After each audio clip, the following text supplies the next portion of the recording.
오늘은 요한계시록 8번째 강의입니다. 라오디게아인들의 교회 시대인데요. 주제 구절이 요한계시록 3장 17절 말씀입니다. 내가 말하기를 나는 부자며 부요하고 아무것도 부족한 것이 없다고 하지만 너는 비참하고 가련하며 가난하고 눈멀고 헐벗은 것을 알지 못하는도다. 라오디게아인들의 교회에 관한 하나님의 평가입니다. 자, 하나님께서 어떻게 라오디게아인들의 교회에게 편지를 하셨는지 우리가 볼 텐데요. 자, 우리가 보기에 앞서서 같이 기도를 하겠습니다. 위대하신 아버지 하나님, 1박 2일간의 연수활동을 통해서 우리에게 많은 것을 깨우쳐 주시고 또 많은 것들을 생각하게 하시며 또 결단하고 마음속에 헌신할 수 있도록 주님께서 인도해 주셔서 감사드립니다. 우리가 이런 시간들을 통해서 믿음이 한층 더 성장할 수 있는 그런 계기가 되게 해주시고 주님께서 원하시는 일꾼들로 잘 구비될 수 있도록 역사해 주십시오.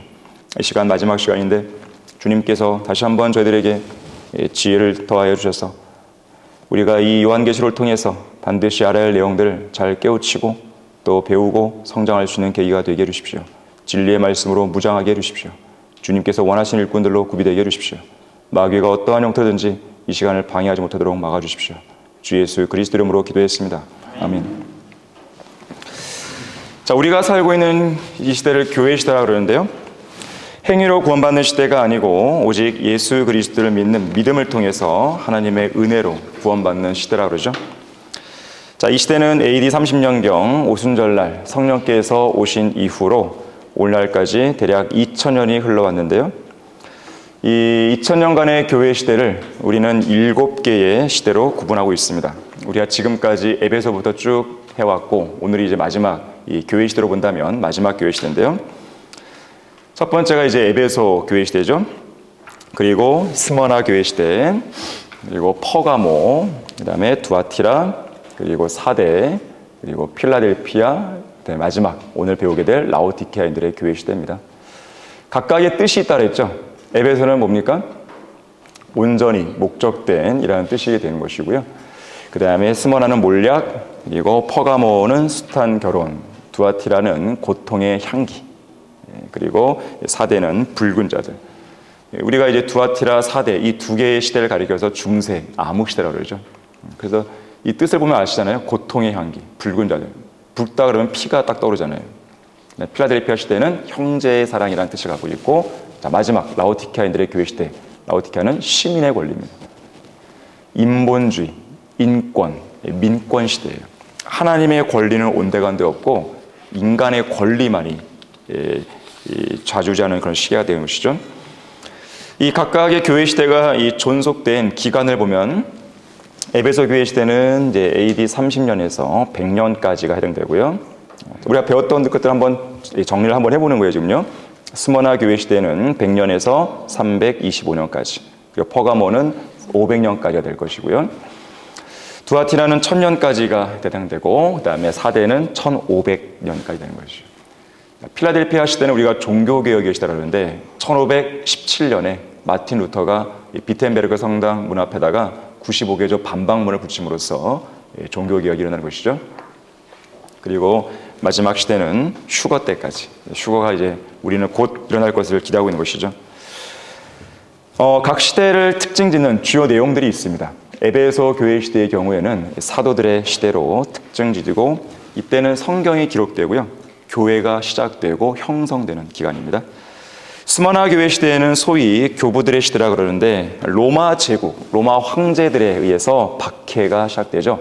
그리고 중요한 것은 이 기간에 이제 거짓 교리가 등장하기 시작하는 것이죠. 준비되는 기간입니다. 그러면서 퍼가모 교회 시대에 가게 되면서 기독교가 공인되고 가짜 교회가 등장하죠.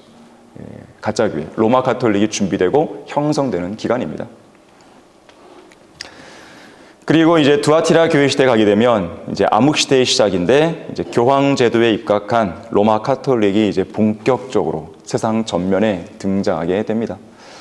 그 다음에 이제 암흑 시대가 계속 이어지는데 카톨릭이 절정에 달하는 시기죠. 카톨릭이 절정에 달했다는 것은 이제 황제 위에 군림하는 거예요. 왕들 위에 군림합니다. 그래서 교황이 왕들을 좌지우지하는 겁니다. 십자군 전쟁도 바로 그런 맥락에서 일어나게 된 것이에요. 필라델피아 시대는 종교개혁으로 특징 져지고 이 시대는 부흥의 시대, 열린 문의 시대. 말씀의 문이 열리고 선교의 문이 열리고 진리의 문이 열리고 성경의 문이 열리고.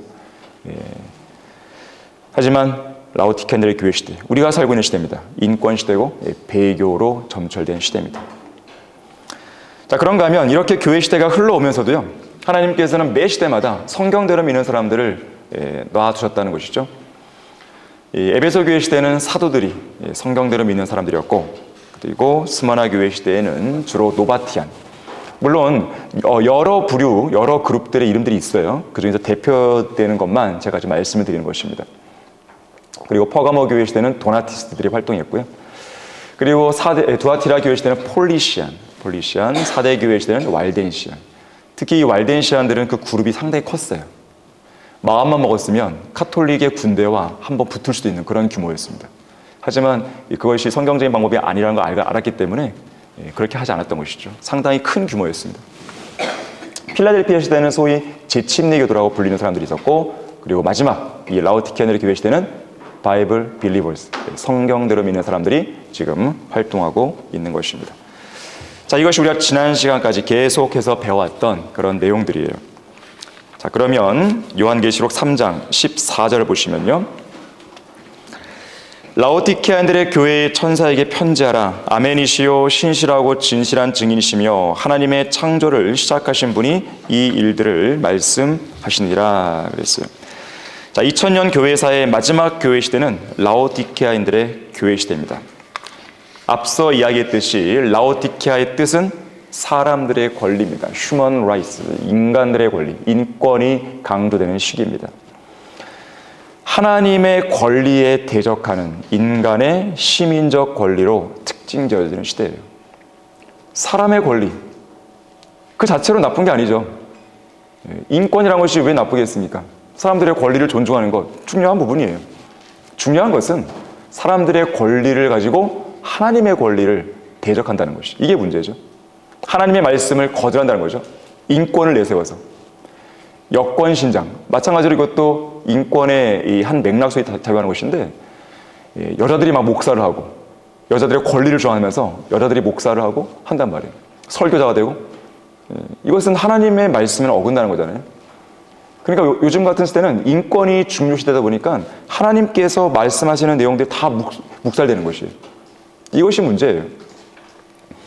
자, 교회들이 자칭 정통이라고 하지만 이 시대는 그야말로 대배교의 시대입니다. 대배교의 시대. AD 1900년경에서 교회의 휴거 때까지 지속되는 이 시대, 하나님이신 예수 그리스도의 권리는 온데간데 없는 시대입니다. 이 교회들 대다수가요, 대배교에 빠져 있고 특히 로마 카톨릭 편에 서 있다는 사실입니다. 바티칸이에요, 여기 나온 그림은. 이 시대는 주님께서 교회들 안으로 들어가지 못하고 문 밖에 서 계십니다. 거기 본문 3장 20절 말씀 보시면, 보라, 내가 문 앞에 서서 두드리노라. 누구든지 내 음성을 듣고 그 문을 열면 내가 그에게로 들어가서 그와 함께 먹으며 그도 나와 함께 먹으리라. 지금 주님께서 문 바깥에 계시는 거예요. 지역교회 문 바깥에 계신 것이죠. 특히 이 시대는 변개된 성경으로 시작되게 됩니다. 수많은 변질된 말씀들이 쏟아져 나오기 시작하면서 종교개혁으로 인해 회복되었던 바른 성경, 킹제임스 성경이 배척되었던 것이죠. 이런 이유로 오늘날에는 교인들은 많은데 그리스도인들의 수가 적고, 교회들은 많은데 복음과 진리를 전파하는 교회들이 적고, 설교자들은 많은데 하나님의 부르심을 받은 설교자들은 좀처럼 찾아보기 힘든 아주 기이한 상황이 벌어지고 있는 것입니다. 하지만 하나님께서는 이런 이제 세태에 있어서 하나님께서는 한 가지 성경만을 이제 쓰시게 된 것인데, 이 한 가지 성경만을 보존하셨고 섭리로 보존된 한 가지 성경만을 들어 쓰셔서 역사하신 것이죠. 하지만은 이 시대는 그런 성경을 거부해 버린 거예요. 결국 영적인 기근이 이때에 이르게 된 것이죠. 거기 교재 한번 보십시오. 86페이지 중간에 2번 내용 보시게 되면, 적당히 하나님도 섬기고 세상과도 타협하는 미지근한 신앙만 남은 것이거든요. 자, 15절 16절 말씀인데, 내가 내 행위를 아노니 내가 차지도 아니하고 덮지도 아니하도다. 나는 내가 차든지 덮든지 하기를 원하노라. 내가 그처럼 미지근하여 차지도 아니하고 덥지도 아니하기 때문에 내가 너를 내 입에서 토해내겠노라. 자, 마지막 배교한 라오디게아인들의 교회 시대의 가장 큰 문제는 덥지도 차지도 않은 미지근한 신앙과 미지근한 행위에 있습니다. 소아시아 서쪽에 위치한 에베소 지역 남동쪽에는 서로 인접해 있는 세 개의 성읍이 있는데요. 여기 동그라미 쳐진 부분인데 좀 확대해 보게 되면 바로 위쪽에 히에라폴리, 그리고 아래쪽에 라오디게아, 그리고 오른쪽으로 가면 골로새가 있습니다. 우리 잠깐 거기 골로새서 4장 13절 한번 찾아보겠습니다. 자, 골로새서 4장 13절 보시게 되면 내가 그에 대하여 증거하노니 그가 너희와 라오디게아 있는 사람들과 히에라폴리에 있는 사람들을 위한 큰 열성을 지녔느니라. 자, 지금 골로새 교회에 편지를 할 때에 두 개의 지명을 이야기하는데 성읍을 라오디게아하고 히에라폴리를 말하는 거예요. 이 소아시아 쪽에 위치한 세 개의 성읍입니다. 히에라폴리, 라오디게아, 골로새, 이 세 가지를 이야기하는 것이에요.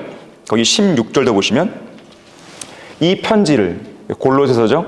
너희 가운데서 읽고 나면 라오디게아인들의 교회에서도 읽게 하고 또 라오디게아에서 온 편지를 너희도 읽으라 그랬습니다. 라오디게아에서 온 편지를 너희도, 즉 골로새 교회의 성도도 읽으라는 거예요. 자, 지금 바울은 골로새서를 라오디게아인들의 교회에서도 읽게 하고 라오디게아에서 온 편지를 골로새 성도들도 읽을 걸 권면합니다. 자, 그런데 지리적으로 여기서 세 개의 성읍 중에 가장 위쪽에는 이 히에라폴리, 여기에는 뜨거운 온천이 있습니다. 뜨거운 온천이 있는데 이곳에서 솟아난 뜨거운 물이요, 이 라오디게아로 쭉 흘러갈 때 이 근처에 있는 다량의 석회 성분이 섞이면서요 미지근한 물로 바뀐다 그래요. 그래서 여기서는 뜨겁게 이제 흐르는 물이 내려올 때에 라오디게아를 이제 지나칠 거 아니겠어요? 여기서는 미지근한 물로 바뀝니다. 그리고 골로새 지역에서 골로새까지 흘러가게 되면 이제는 차가운 물로 바뀌게 되는 거거든요. 그래서 이런 지리적인 특징을 잘 반영이라도 해두시듯이 라오디게아인들의 교회의 특징이 바로 그런 교회였어요. 미지근한 교회. 물론 라오디게아인들의 교회가 처음부터 그랬던 것은 아닙니다. 10년, 20년 정도까지는 문제가 없어 보였어요. 우리가 지금 골로새서를 잠깐 읽었지만 사도 바울이 골로새서를 기록했던 시기가 AD 64년경이거든요. 자, 이때까지만 해도 라오디게아 교회는 영적 상태가 그래도 괜찮아 보였어요. 왜냐하면 골로새 교회와 라오디게아 교회와 서로 간의 편지를 회람했잖아요. 그래도 영적 상태가 괜찮았습니다. 바울도 이 교회와는 꽤 괜찮은 친교 관계를 맺고 있었던 것으로 보이죠. 하지만 사도 요한이 요한계시록 3장에서 편지를 보냈을 때는 영적인 상태가 매우 심각해진 것이죠. 이때는 AD 96년경. 자, 골로새 교회에 편지를 쓸 때가 64년경, 사도 요한이 편지를 쓸 때가 96년경. 그렇게 본다면 약 32년의 세월이 흐른 거예요. 자, 라오디게아 교회는 미지근한 행보를 보일 만큼 이 32년의 세월 동안 뭔가 큰 변화를 겪은 거죠. 영적으로 황폐하게 된 것입니다. 영적 전쟁에는 중립지대가 없어요. 예수님께서는 나와 함께하지 않는 자는 나를 반대하는 자라고 그랬습니다. 그리고 나와 함께 모으지 않는 자는 흩트리는 자라고 말씀하셨어요. 양다리를 걸치는 것 이런 거 없습니다. 누가복음 16장 13절에서는 어떤 종도 두 주인을 섬길 수 없다고 말씀합니다. 한쪽을 미워하고 한쪽을 사랑하든지, 한쪽을 존중하고 한쪽을 미워하고 다른 쪽을 사랑하든지, 한쪽을 존중하고 다른 쪽을 경시하든지, 둘 중 하나인 거예요. 더운 것도 아니고 차가운 것도 아니고, 말씀을 믿는 것도 아니고 믿지 않는 것도 아니고, 주님을 향한 열정이 있는 것도 아니고 없는 것도 아니고, 기도하는 것도 아니고 기도하지 않는 것도 아니고, 성경대로 사는 것도 아니고 살지 않는 것도 아니고, 이 눈빛은 흐릿하고 사랑과 열정은 있는 것인지 없는 것인지 모르겠고, 이것도 아니고 저것도 아니고. 자, 하나님께서는 그런 미지근한 교회들을 토해내겠다라고 경고하시는 거예요. 지금 당장 미지근한 그런 신앙과 행보를 중단해야 돼요. 중단. 그래서 거기 19절에서 하나님의 명령대로 이렇게 수행해야 되는 것인데 내가 사랑하는 자마다 책망하고 징계하노니 그러므로 열심을 내고 회개하라. 뜨겁게 열심을 내라는 것이죠. 거의 87페이지 3번 내용을 보시게 되면 이 마지막 교회 시대는 나는 부자며 부요하고 아무것도 부족한 것이 없다고 자랑하는 시대라고 말합니다. 본문 17절이죠. 내가 말하기를 나는 부자며 부요하고 아무것도 부족한 것이 없다고 하지만 너는 비참하고 가련하며 가난하고 눈멀고 헐벗은 것을 알지 못하도다. 다시 말하자면 주님을 위한 섬김보다도 주님을 따르는 제자가 되기 위해 자기 십자가를 지는 삶보다도 돈에 대해 더 관심이 많은 시대가 된 것이에요. 주님을 위해 받는 고난보다도 돈에 대해 관심이 더 많은 시대가 된 것이죠. 이 돈이 그들의 신이 되어버렸어요. 신이. 이 돈에 환장한 목사들과 교회들 뿐이죠. 이 디모데후서 3장 5절에서는 교회 시대의 마지막 날들에 아주 어려운 때가 온다고 경고하면서 경건의 모양은 있으나 경건의 능력을 부인하는 자들에게서 돌아서라고 말씀하죠. 이유가 무엇입니까? 오늘날 배교가 만연한 이 마지막 교회 시대는 돈이죠, 돈. 이익이 경건이라고 생각하는 교회들과 목사들이 많기 때문에 그렇습니다. 그들은 이익과 연관된 숫자들을 자랑하기를 좋아해요. 커다란 교회 건물, 부동산 규모, 교인들의 수, 주체할 수 없는 헌금 액수, 높은 인지도, 세상에서의 호감, 이런 것들이 경건함의 척도라고 착각하는 것이죠. 이 여의도 순복음교회 입구에는요, 현금 인출기계가 있을 뿐만 아니라 헌금을 내는 창구가 있어요. 여기 보시면은 헌금하시는 곳이 있어요. 헌금하시는 곳. 이렇게 그 교회 딱 들어가게 되면 이게 있어요.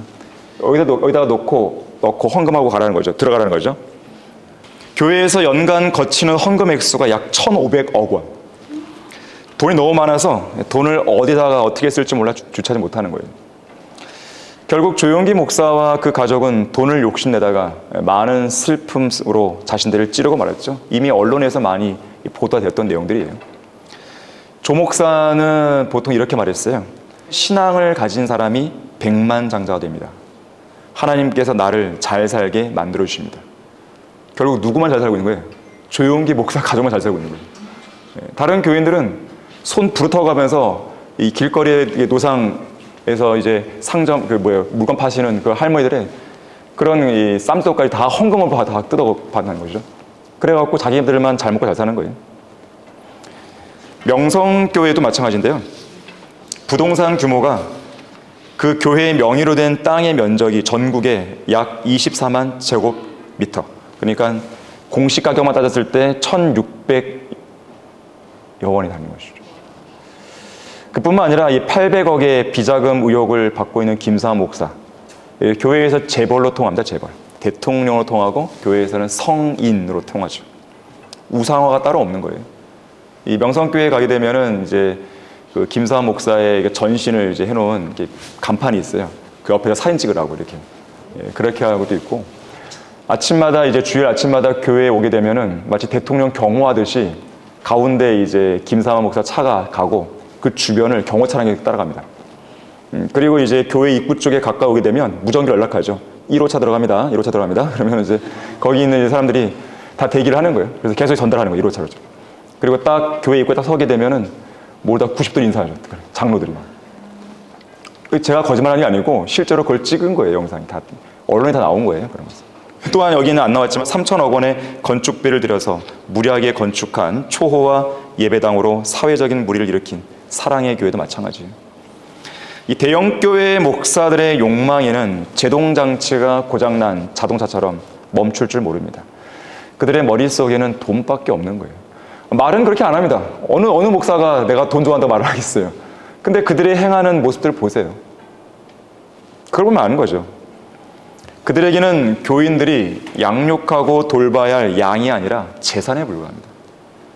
어떤 명목을 붙여서라도 짜는 족족 돈이 되는 우유를 제공하는 젖소일 뿐이에요. 과거에 독일이 그랬습니다. 로마의 교황청은 독일에 그야말로 헌금을 막 많이 매겼었어요. 면죄부를 가장 많이 판 곳이 독일이었어요. 그래서 독일의 마틴 루터가 종교개혁을 일으킨 것입니다. 다른 어떤 데보다도. 이들은 돈 많은 장로들이나 집사, 권사들의 귀를 거슬리지 않은 그런 설교를 하려고 아주 노심초사하죠. 타락한 설교자는 타락한 그리스도인들이나 타락한 구원받지 못한 죄인들을 책망하는 그런 메시지를 전할 수 없습니다. 그들에게는 경건의 모양만 있는 것이요, 경건의 능력이 없는 것이죠.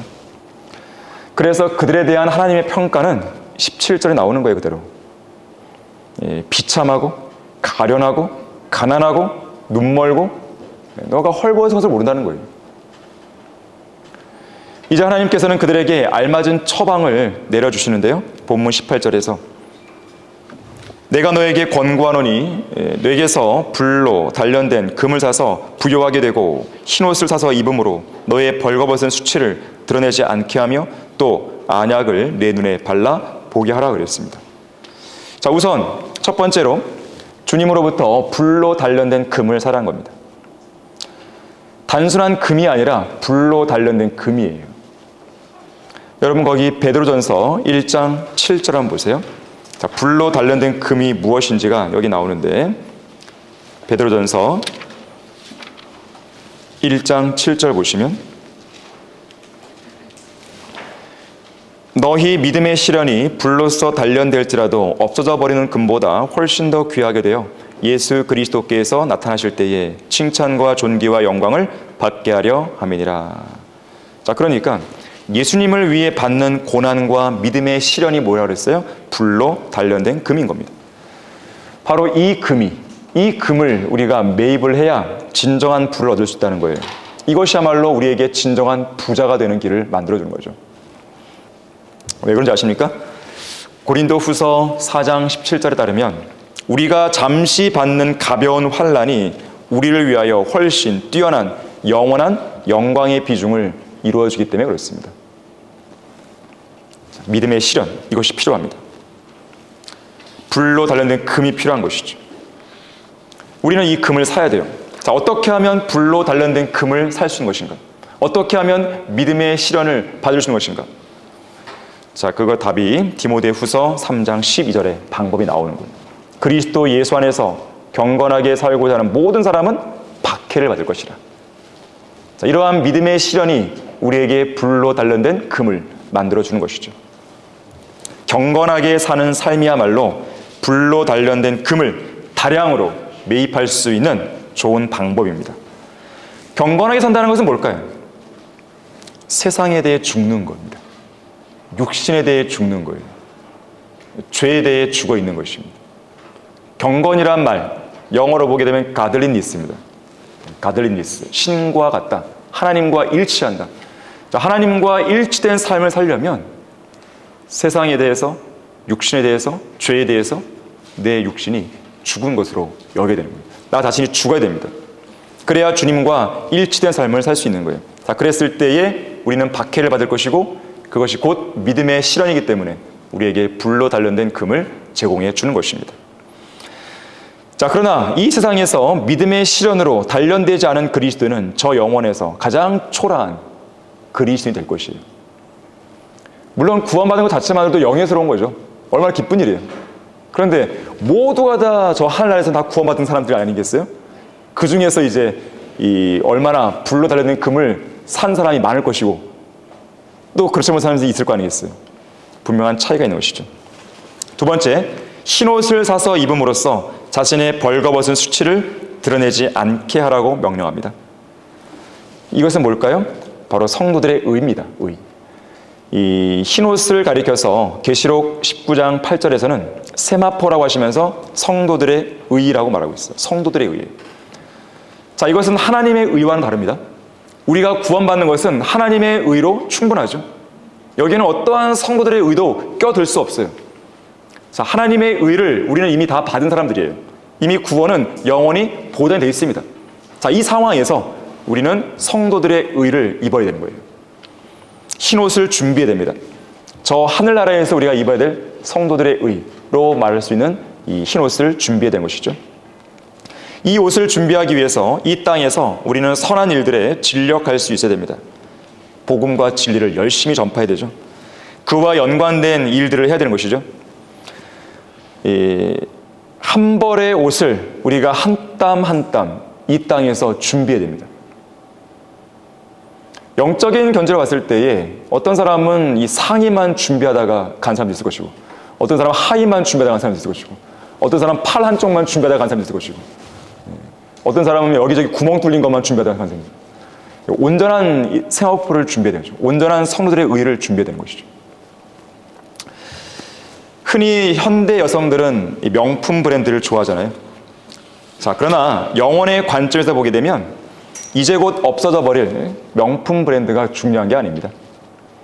이 땅에서는 브랜드가 없는 신발을 신고 다니고, 골목 시장에서나 파는 가방을 메고, 매장 옷걸이도 아니고 행사장 할인 매대에 깔려있는 그 옷을 입고 다닌다 할지라도 셋째 하늘에서 입게 될 정말로 명품다운, 진짜 명품다운 그 명품 옷을 입기 위해 우리는 이 땅에서 준비를 해야 되는 거예요. 세 번째, 안약을 자기 눈에 발라서 볼 수 있게 하라고 지시하십니다. 안약. 이 안약은 어디에서 구할 수 있는 것인가? 바로 말씀입니다. 하나님의 말씀. 주님께서는 우리에게 눈에 발라서 보게 할 수 있는 안약 하나를 선물로 주신 거예요. 바르게 보존된 성경인 한글 킹제임스 성경입니다. 이 책 안에는 모든 영적인 눈병을 치료해 줄 수 있는 각종 안약이 진열되어 있어요. 이 성경을 여러분들이 온전히 믿을 수만 있다면, 또한 이 성경을 최종 권위로 믿고 실행할 수만 있다면, 이 성경을 통해서 즉시 앞을 제대로 볼 수 있게 되는 것이고, 저 멀리 있는 하늘나라와 영원 시대를 내다볼 수 있습니다. 우리가 바깥으로 나가서 저 멀리 있는 산을 바라볼 때 잘 안 보이잖아요. 멀리 있으니까 그냥 산 형태만 보이죠. 하지만 이 세상에 정말로 저 멀리 내까지 볼 수 있는 어떤 안약이 있어갖고 내가 눈에 넣었단 말이에요. 딱 봤더니 저 산에서 막 뛰놀고 있는 짐승이 보여요. 어떤 식물이 파릇파릇 올라오는 게 보인단 말이에요. 대단히 눈이 좋은 거 아니겠어요? 마찬가지예요. 저 멀리 뵈는 하늘나라 천성이 보이는 거죠. 말씀을 내가 믿으니까 새 예루살렘이 눈에 막 들어오는 거예요. 그리스도의 심판선이 막 눈에 확 들어오는 거죠. 내가 쌓아놓은 금과 은과 보석들이 막 들어오는 거예요, 눈에. 내가 더 열심히 해야겠구나. 자, 그러한 안약이 우리에게 있다는 거예요. 바른 성경이죠. 이 시대에 비참한 영적 현실을 직시하고 싶다면 바른 성경을 찾아야 되는 것이죠. 현명하고 안전하고 거룩한 삶이 무엇인지 보고 싶다면 바른 성경으로 와야 되는 것이죠.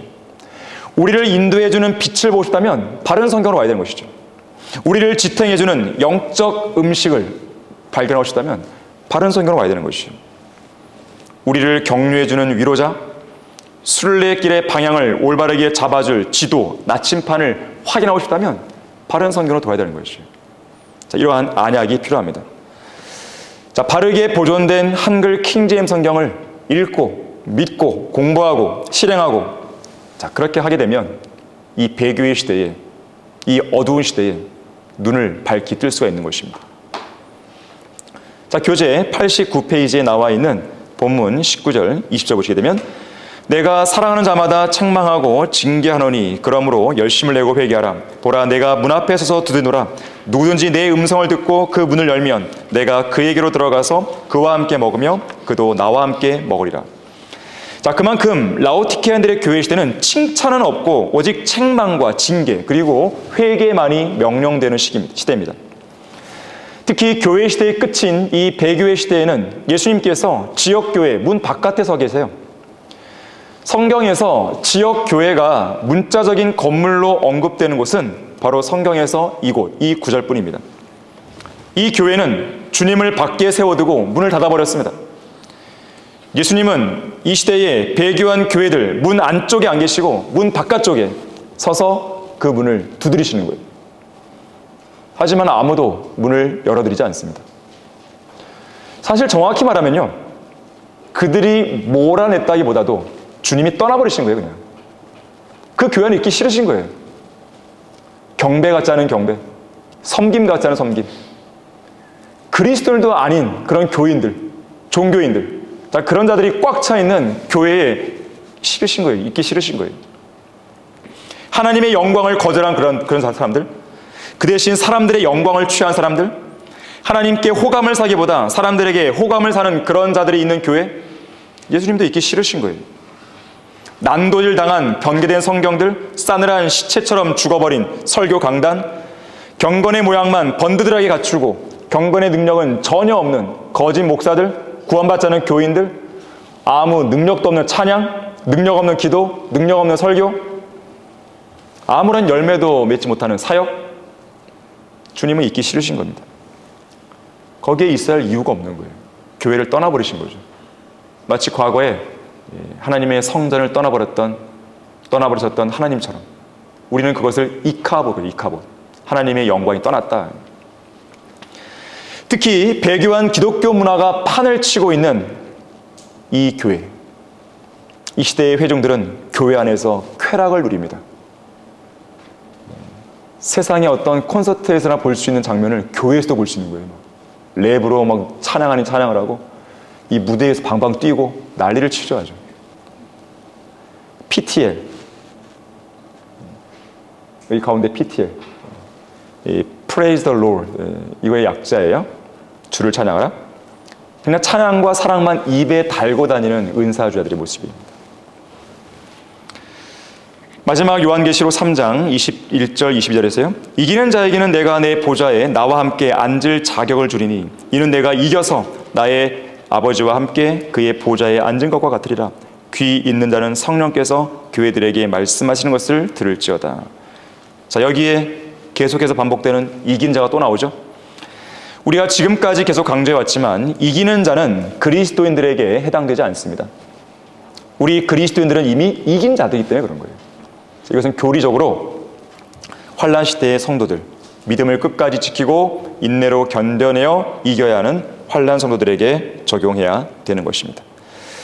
자, 어쨌든 이 마지막 교회 시대가 대배교의 시대이긴 해도 그런 배교의 흐름을 거스른 믿음의 투사들이 있었다는 사실입니다.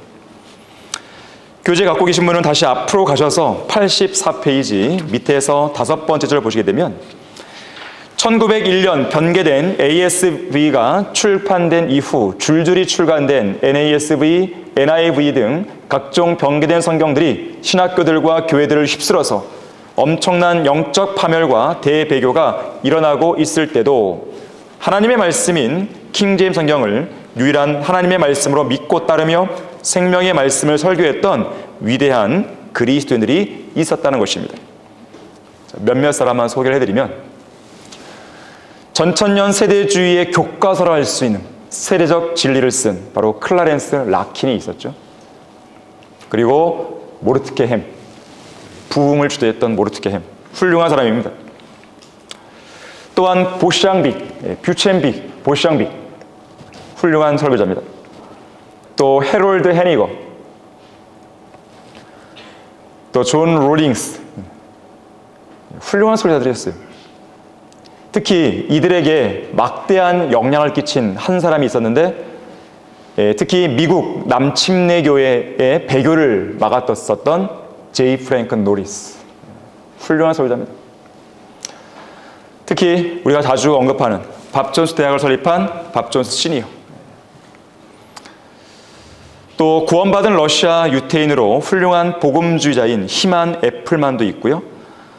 또 구령의 열정이라는 책을 썼던 오스왈드 스미스, 물론 오스왈드 스미스가 나중에 변개된 성경을 붙들게 됩니다. 안타까운 부분이죠. 또 피얼린 발자취의 저자인 J.M. 캐롤, 이 외에도 펄시 크로포드, 잭 웰첸, 해롤드 스미스, 밥 그레이, 펜버, 조 헨리 행킨스, 또 샘 모리스. 샘 모리스의 재림을 기다리며라는 설교는 아주 훌륭한 설교였습니다. 우리 강단의 거성에도 나와 있는 설교죠. 바스콤 레일 라킨, 해롤드 사이틀러, 탐 말론, 또 근본주의자 중 한 명이었던 올리버 그린, 올리버 그린도 훌륭한 설교자입니다. 또 잭 하일스, 어제 잠깐 언급했었죠. 잭 하일스 목사. 위대한 믿음의 수호자들이에요.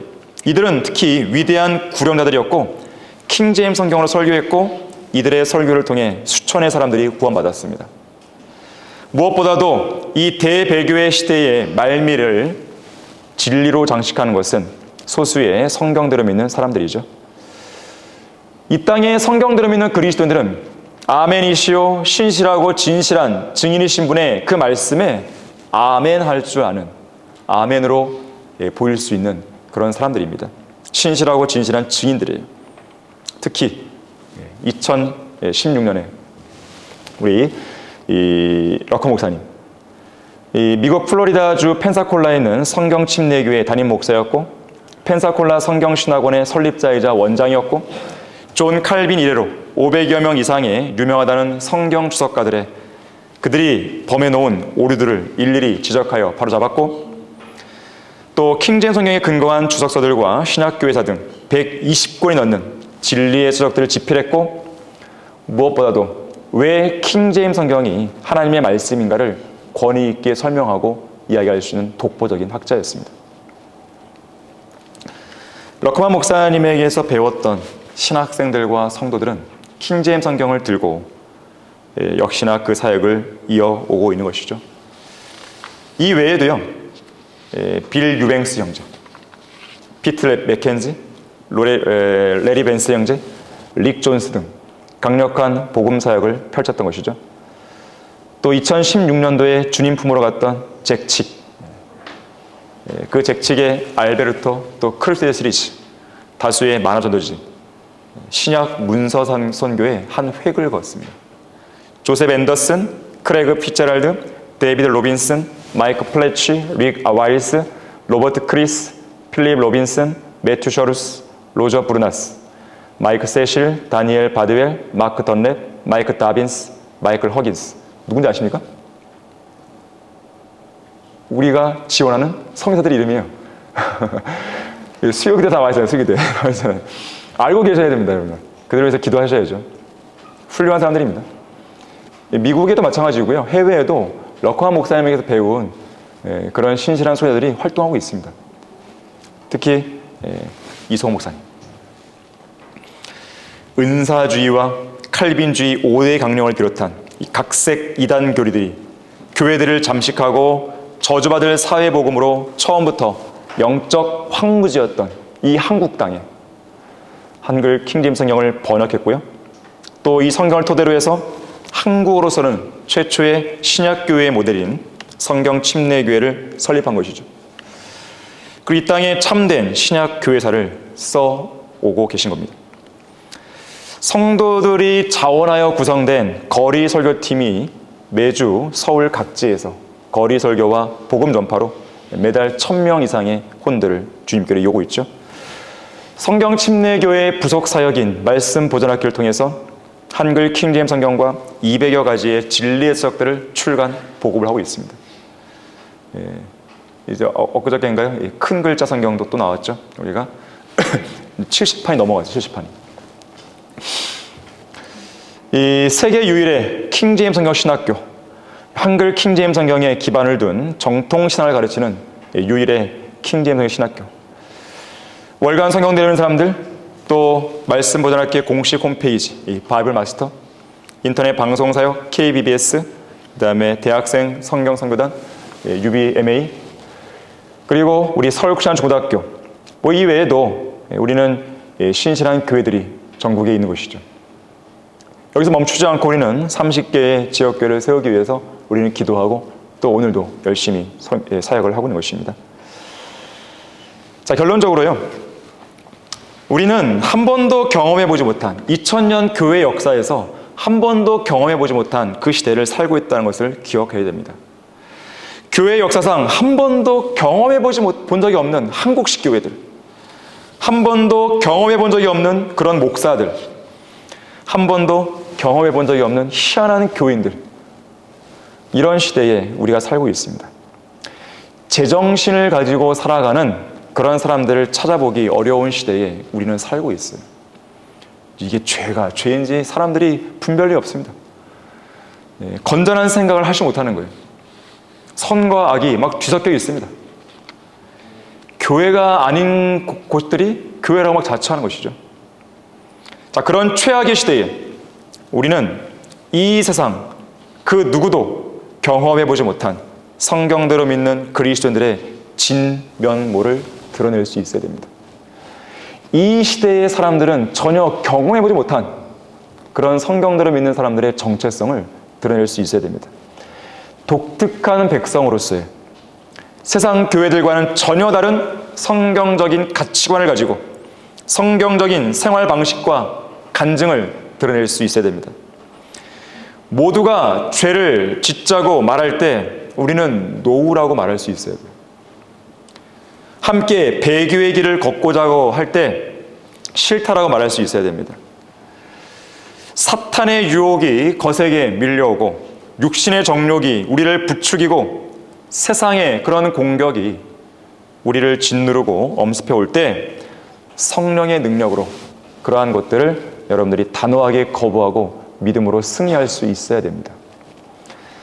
러크만 목사님은 요한계시록 주석서에서 이 라오디케아인들의 교회 시대에 관한 그 설명을 마지막으로 마무리하면서 이렇게 쓰게 됩니다.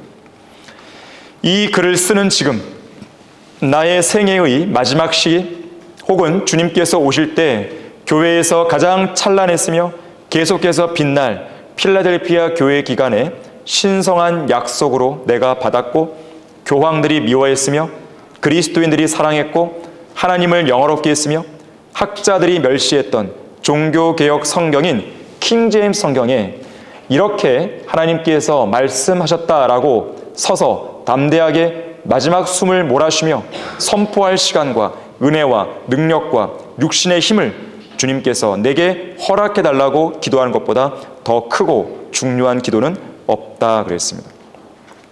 우리도 마찬가지입니다. 우리에게 남아있는 시간들이 얼마나 남아있을지 우리는 가늠할 수가 없어요. 우리는 이제 곧 끝이라고 생각하는 그런 생각하는 사람들인데 그런 상황 속에서 우리도 기도하는 것이죠. 주님, 이 마지막 남은 이 시간 동안에 주님께서 우리에게 단번에 전해주신 한글 킹제임스 성경에서 이렇게 말씀하고 있습니다 라고 우리도 선포할 수 있는 힘을 주십시오. 담대함을 주십시오. 용기를 주십시오. 시간을 주시고 은혜를 주시고 주님의 그 능력으로 채워주십시오라고 우리도 기도해야 되는 것이에요. 마지막 배교한 교회 시대가 처해 있는 이러한 영적 현실의 필요와 하나님의 일꾼이 요구되는 시대적인 요청 앞에서 아무런 반응도 보이지 않는 그런 성도가 있다면 그 사람은 양심이 마비된 사람들이죠. 교회에 출석도 하고 예배도 드리고 헌금도 드리고 찬송가도 부르지만 양심이 무뎌져 있는 거예요. 우리는 그런 사람들을 종교인이에요. 종교인. 성경대로 믿는 그리스도인 중에서는 종교인이 있으면 안 되는 거예요. 성경 침례교회의 간판이 달린 그 교회에 왔다 갔다만 하면 성경대로 믿는 그리스도인이 되는 게 아닙니다. 이제는 완고한 마음을 녹여야 됩니다. 부숴야 돼요. 새롭게 일어나야 할 때입니다. 우리는 지금 쉴 때가 아니에요. 하나님의 손에 붙들린 믿음의 용사들로서 일어나야 하는 시대입니다. 라오디케아인들의 교회 시대에 보내시는 주님의 편지, 이 편지에 우리는 무언가 응답을 해야 됩니다. 최악의 교회 시대, 한 번도 경험해보지 못한 이 최악의 교회 시대에 시대의 흐름에 편승한 최악의 성도가 되면 안 되고 성경대로 믿는 믿음을 온전히 지키면서 시대의 흐름을 거슬러 역행하는 그런 최고의 성도가 되어야 되는 것이에요. 그리스도인은 한글 킹제임스 성경을